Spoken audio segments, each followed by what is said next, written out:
The flashpoint the room was glowing with camera lights and quiet tension.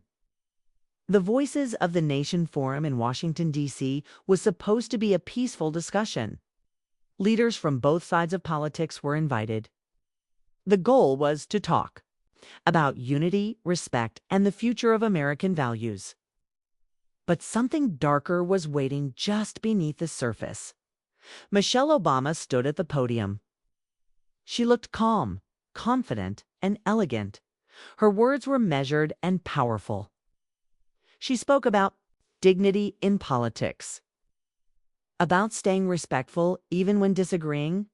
When they go low, we go high, she reminded the audience, repeating her famous phrase. The crowd clapped loudly. Reporters nodded.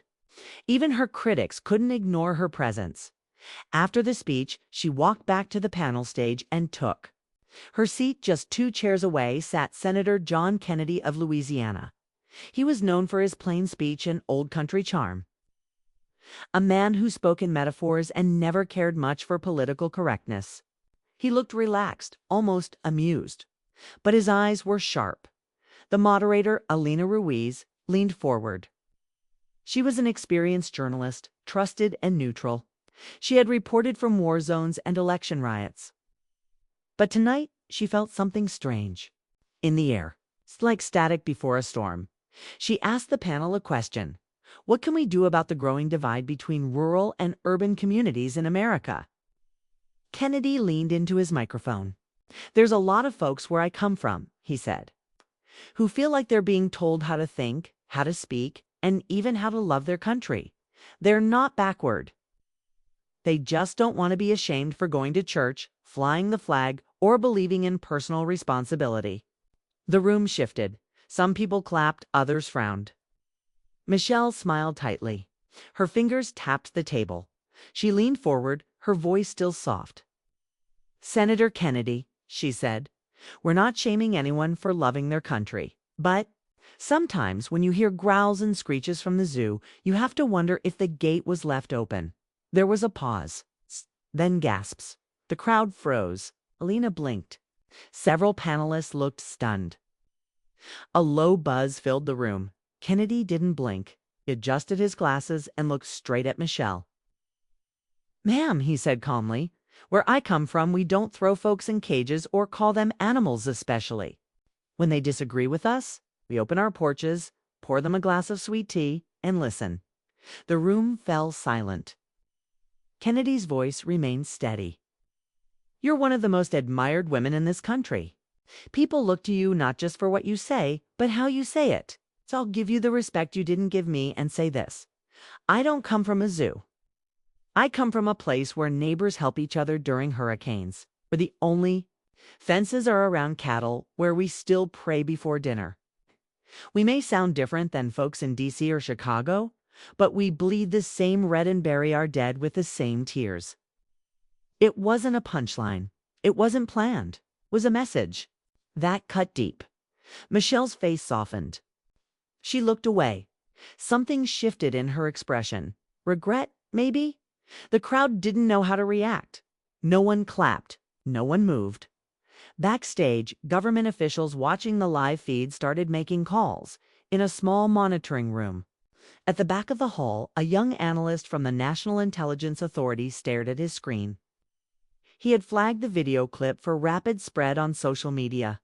The system showed the moment had already been downloaded, clipped, and reposted by foreign accounts faster than normal. Something was wrong. This isn't just going viral, he said quietly.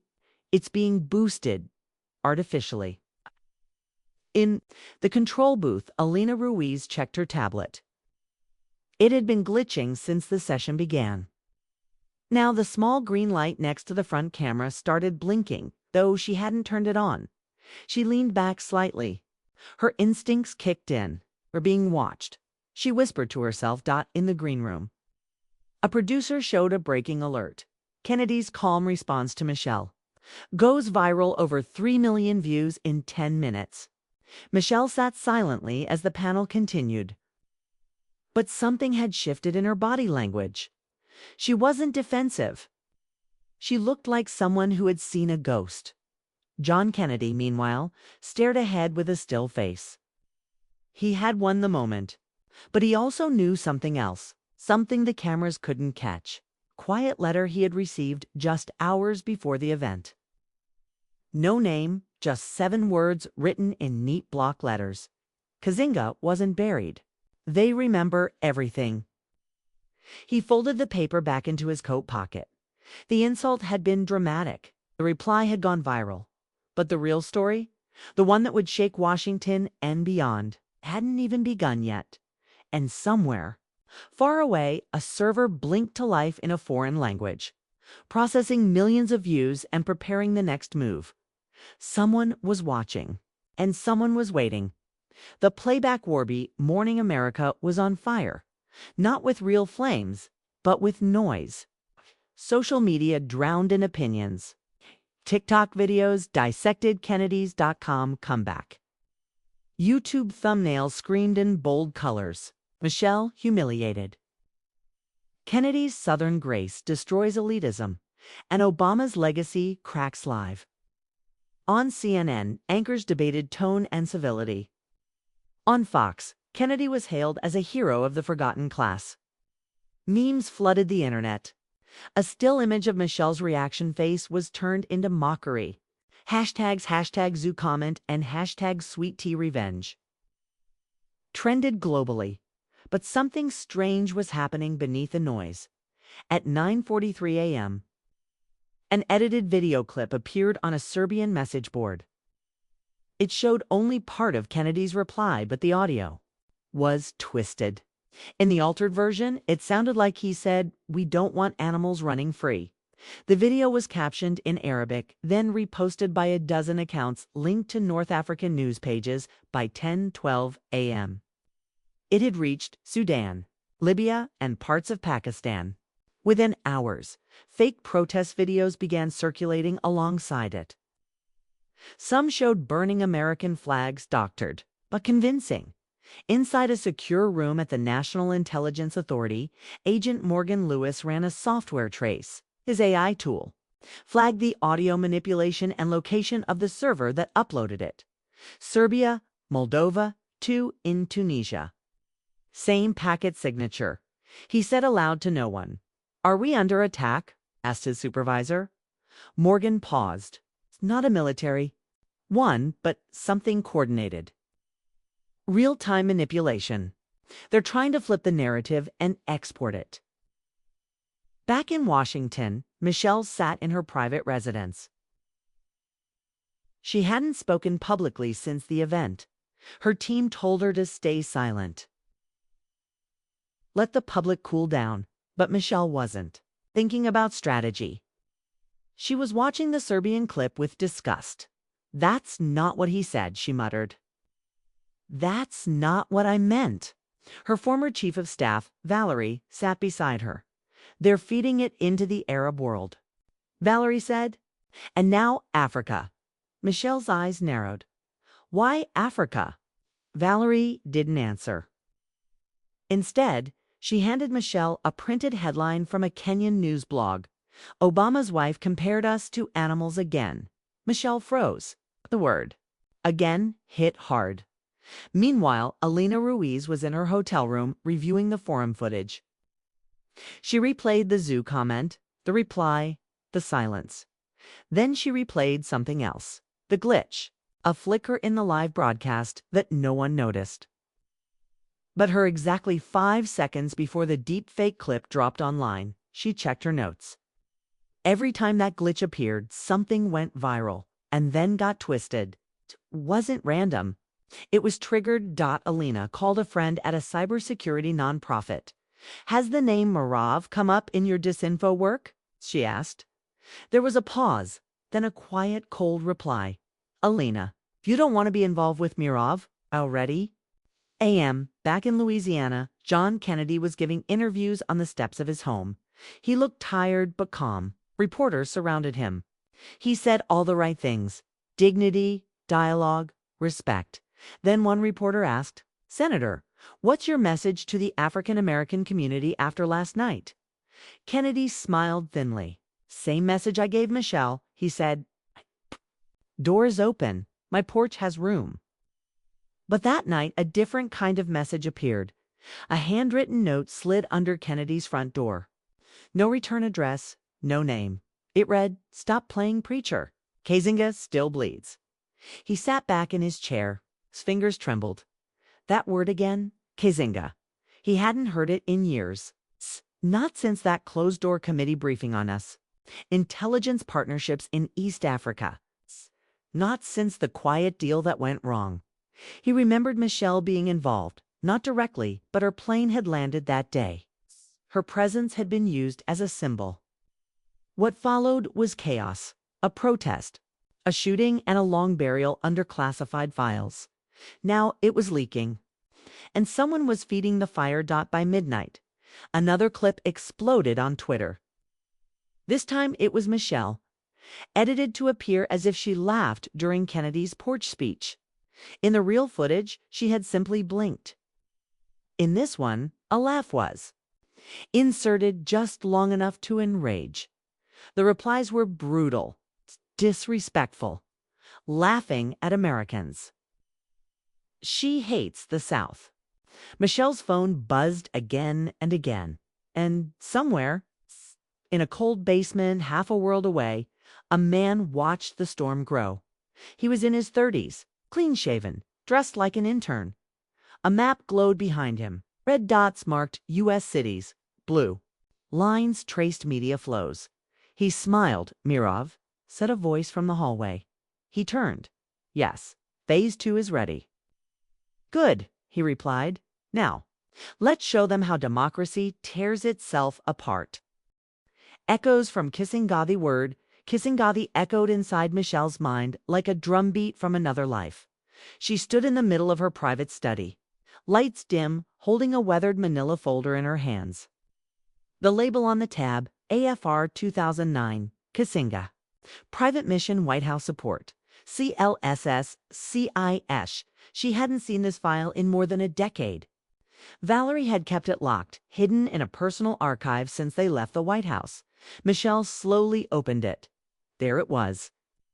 The trip schedule from March 2009. Her first solo diplomatic visit as First Lady. She had traveled to Kenya, Rwanda, and Uganda officially to promote girls' education. But the Kisinga visit had always been different. Unofficial. Added at the last minute, a smiling photo of her in the village, surrounded by barefoot children, stared up at her. In the background of that photo, a government truck. And behind that truck, smoke. Michelle flipped to the next page. Incident at Kisinga School grounds. March 22, 2009, 1 American diplomat injured. 7 villagers detained. 14 wounded in crowd control operation. Civilian protest reportedly. Triggered by communication, blackout, and drone noise. Michelle sat down.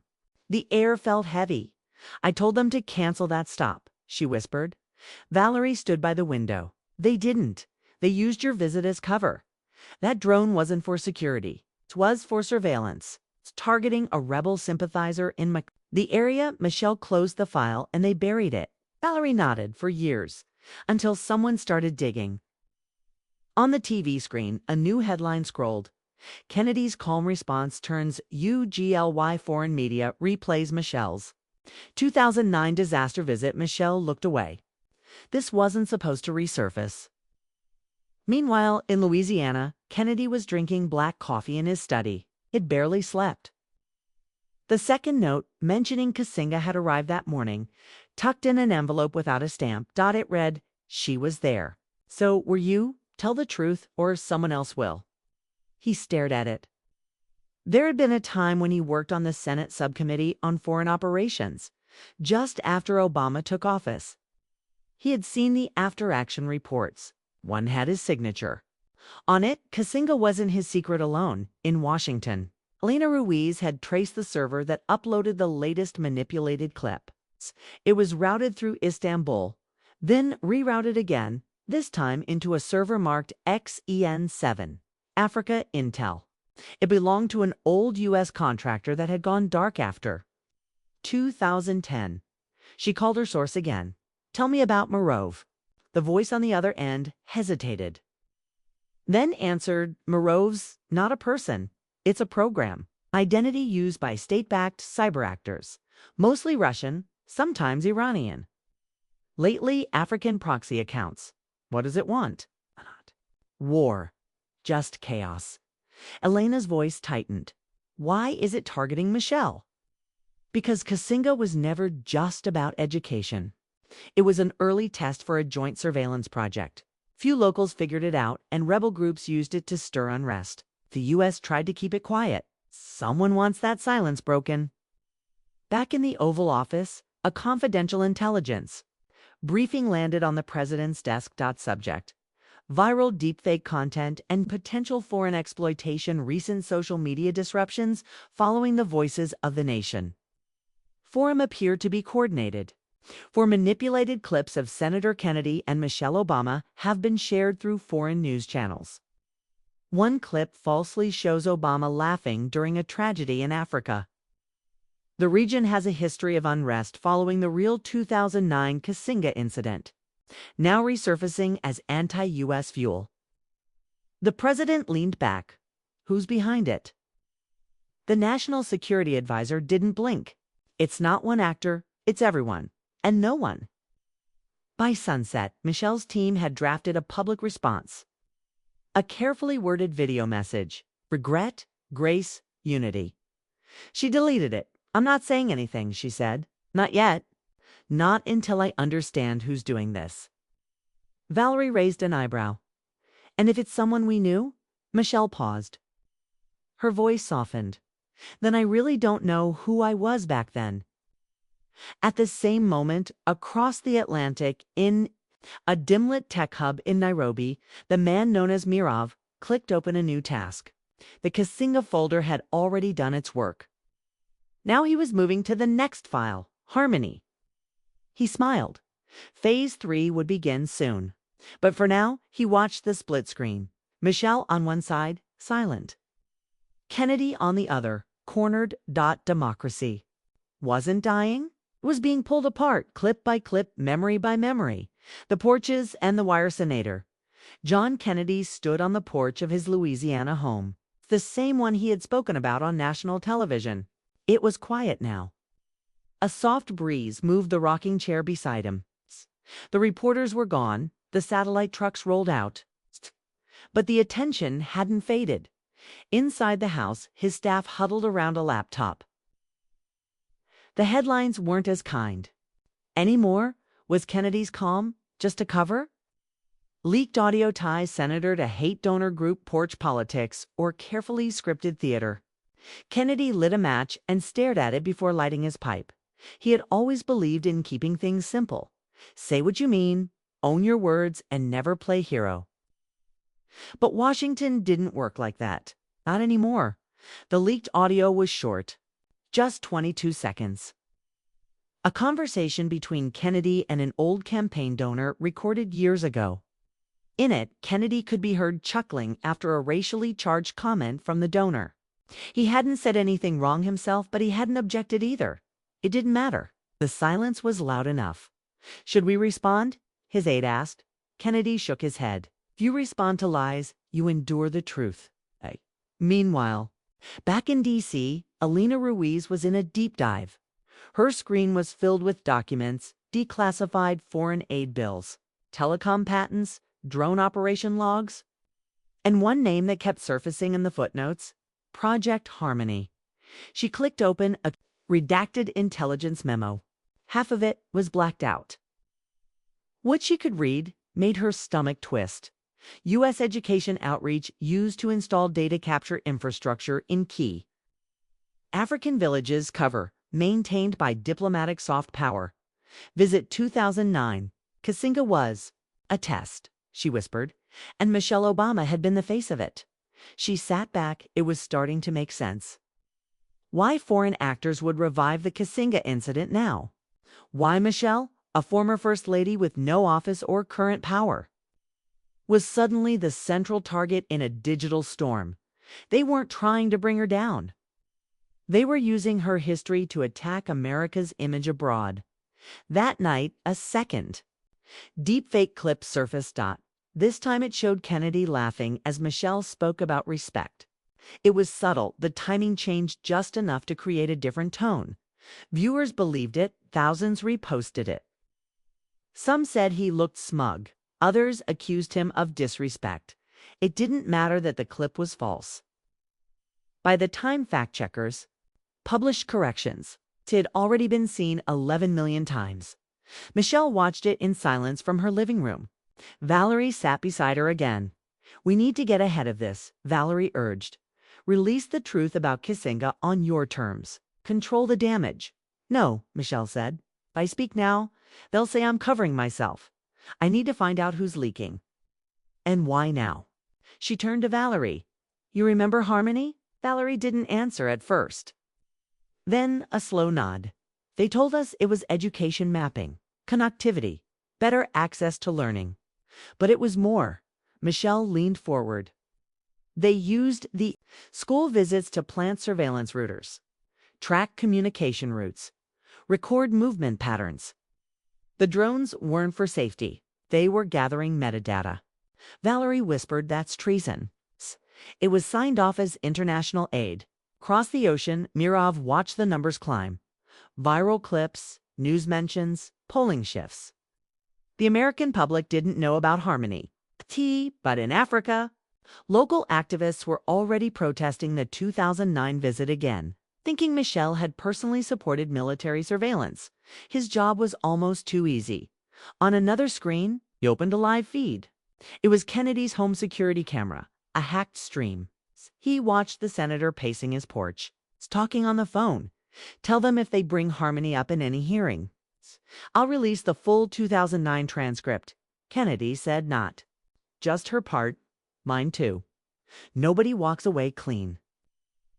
In her hotel room, Alina Ruiz was reviewing satellite data when her tablet suddenly went black, then restarted. A new file appeared on her desktop. It was a single image, Michelle and Kennedy, standing on the tarmac of a remote African airport. No reporters, no press, just them and a black SUV behind them with a U.S. flag. The timestamp: March 23, 2009. Alina stared at the photo. They weren't enemies back then. They were part of the same silent mission. The past was no longer behind them. It was climbing back into the light, rewired, re-edited, and weaponized. Michelle poured herself tea and looked out the window. She was tired, but she wasn't finished. Kennedy locked the front door.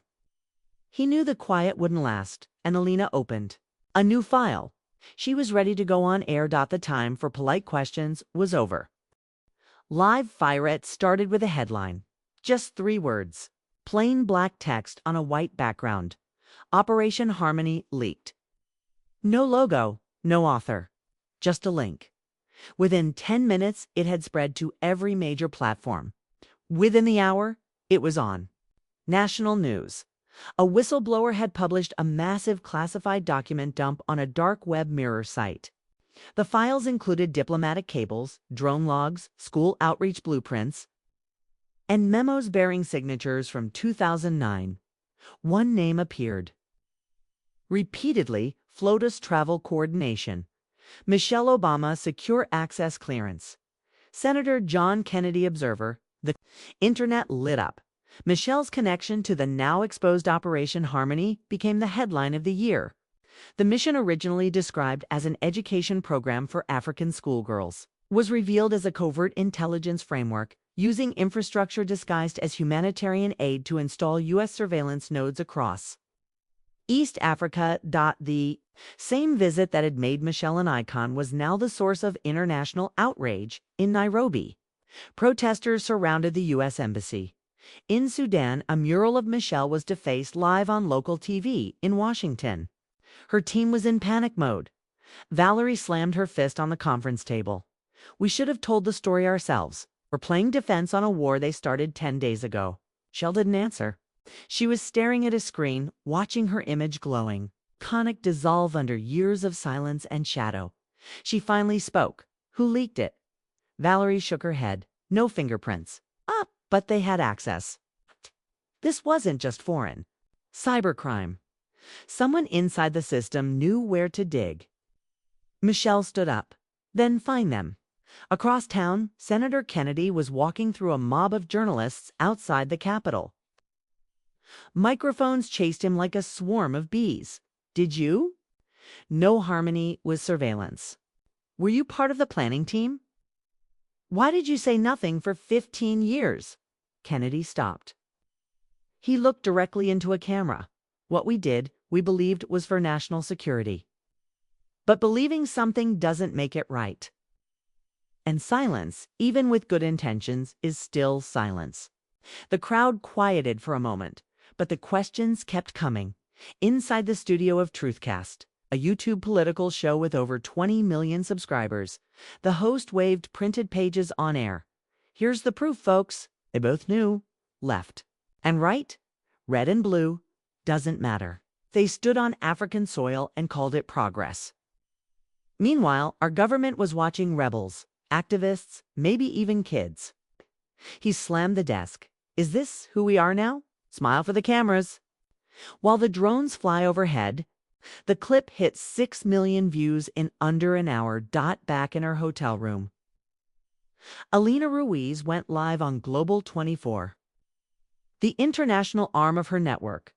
This isn't just a story about two American leaders, she said into the camera.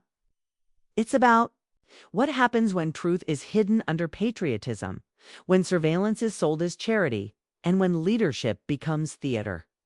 As she spoke, her screen was hacked mid-broadcast. The feed glitched, then a new image appeared. Michelle Obama on the ground in Kisinga, smiling beside a small child.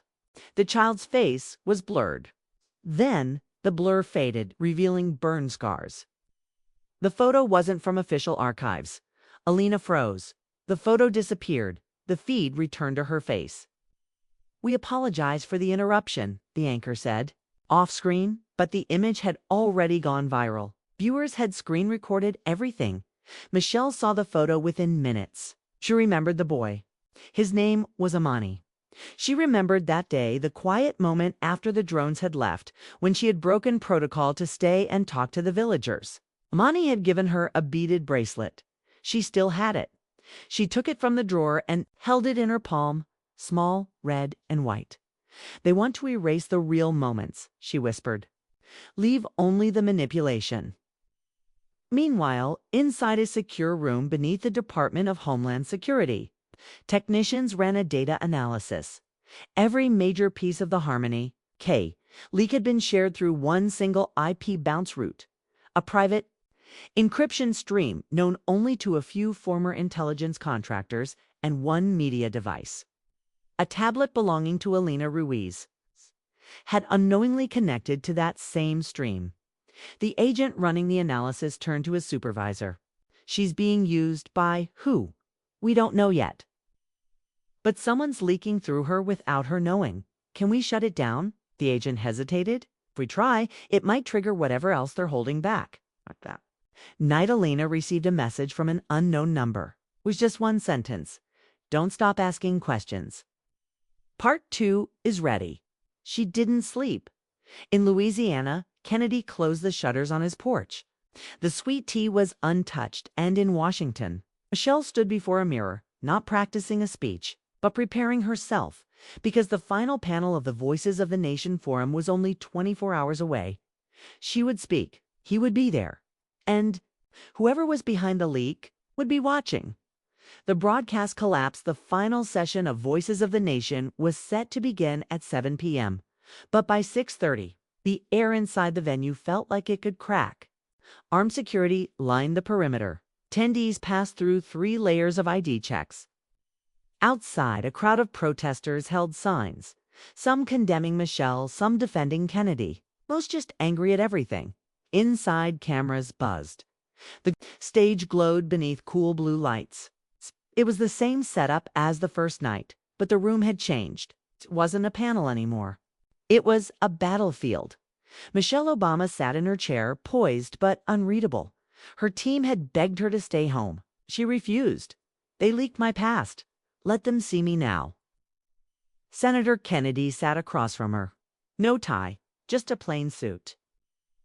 He looked tired. He hadn't smiled in days. Alina Ruiz stepped onto the stage, microphone clipped, tablet in hand.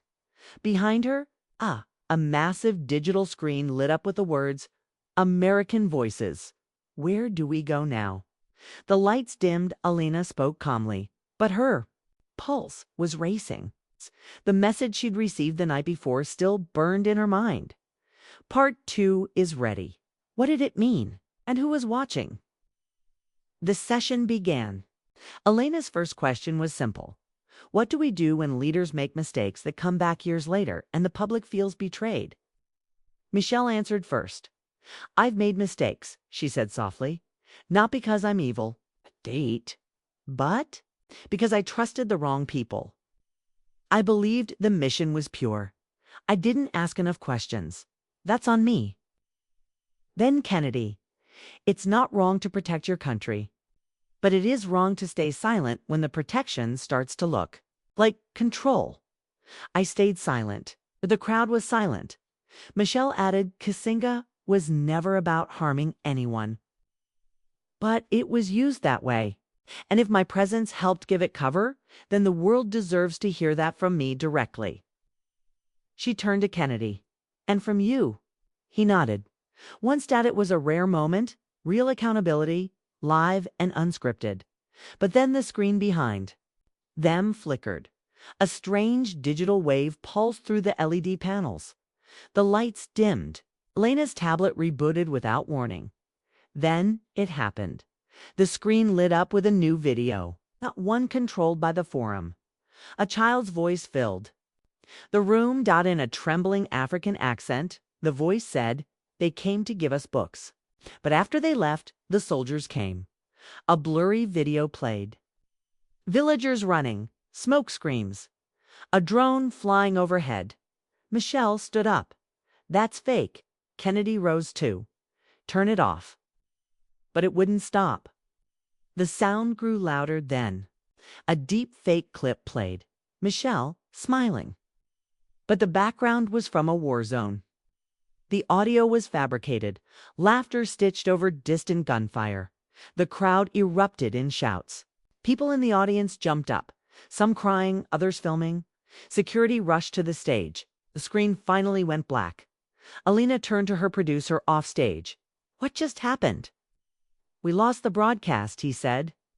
"Someone took control. The live stream's been hijacked globally. In Moscow, in Tehran, in Lagos, the video was already being broadcast as proof of American hypocrisy. The hashtags were ready. Bots reposted every 5 seconds. In Washington, Michelle was rushed off stage. She pushed back, "No, I'm not running. Let me speak." But her mic was dead. Kennedy looked out at the crowd, faces of shock, confusion, and anger. For the first time in his career, he had no words. In the NIA's Cyber Ops Center, alarms blared. "It's Mirov," one agent said. "He's buried code into the forum's media servers. We just found it too late. Shut it down. If we pull the plug, every major U.S. news outlet goes black for 12 hours. We're in too deep." Backstage, Alina finally received a second message on her device. "Don't look for a villain. Look for a vacuum. Truth doesn't need a hero, it needs space." She read it twice. Then turned to the nearest working camera with a single red light blinking on. She spoke directly to whoever was still watching. "If you can hear me, this is not over.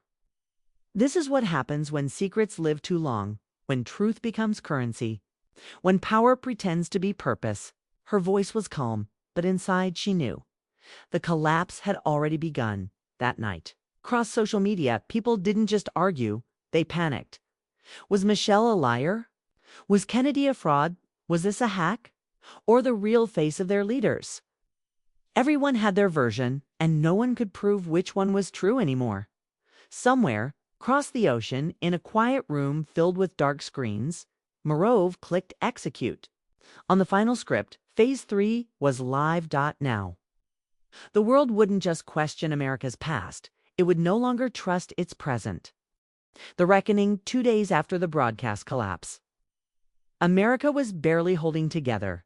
Major networks were still recovering from the cyberotic. Half of them ran on backup systems. Government press conferences were cut short. Confidence in official communication had cratered. People didn't believe the news. They believed the noise. Some believed Michelle was a traitor.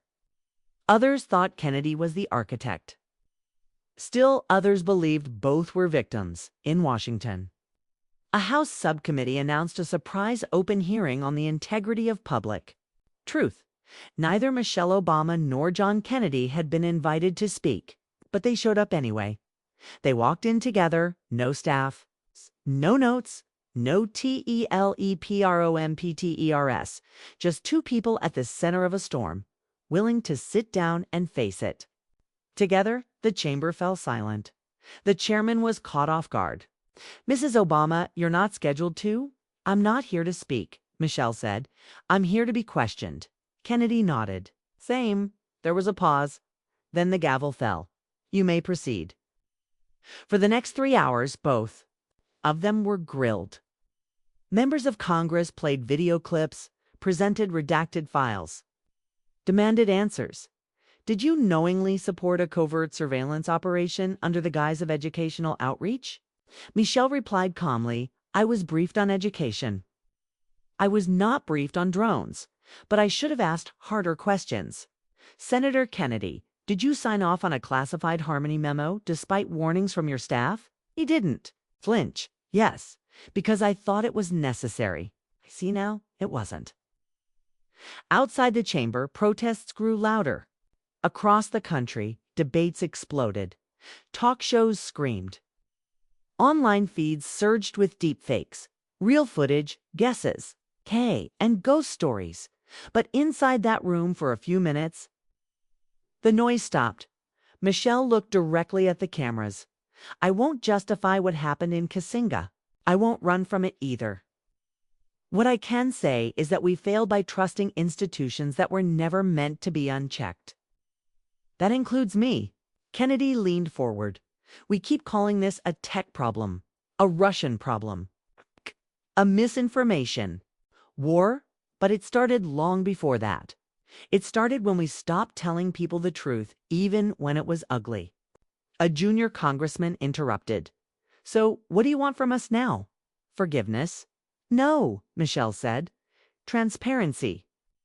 That word hit like a bell. Alina Ruiz, watching from the press gallery, whispered to her assistant, "Get me a satellite slot. I want a global feed, not just U.S. stations." At 9:03 p.m. Eastern Time, she went live again, this time with the full verified audio logs from the 2009 Kisinga mission. Unedited, official, the truth wasn't beautiful. It wasn't evil either. It was bureaucratic. Cold, full of warnings ignored and assumptions made. It showed Michelle visiting the school, Kennedy approving funding, intelligence officers debating whether villagers were harboring rebels, and misjudging everything. It showed fear, miscalculation, silence, but not conspiracy. And it showed something else, a final memo, buried in footnotes, in which both Michelle and Kennedy pushed for independent audits of future missions. Audits that were mysteriously denied. That memo never made the light of day until now by midnight. It was clear. The Mirov network had been using partial truths, old wounds, and public silence to weaponize perception. The system wasn't just hacked, it was trusted by people who no longer trusted each other. And yet, something shifted. People started talking, not just shouting, in Nairobi. A group of students painted over a vandalized mural of Michelle and added the words, "Ask better questions, speak louder truths." In Mississippi, someone left sweet tea and a folded note outside Kennedy's office. "We see the whole man now." And in Washington, Michelle sat alone in a quiet cafe. No security detail. A child walked up, no older than 10, and placed a red and white bracelet on the table. From Amani. The child said, "He's real. He saw what you did." Of it. Michelle stared at the bracelet, speechless. Across the world, Mirov systems began shutting down. Not by force, but by irrelevance. because people had seen the edits and demanded the raw footage, because the heroes didn't fight the noise. They let the silence speak. And because even in a fractured nation, sometimes truth doesn't win with thunder. It wins when two people walk into a storm side by side.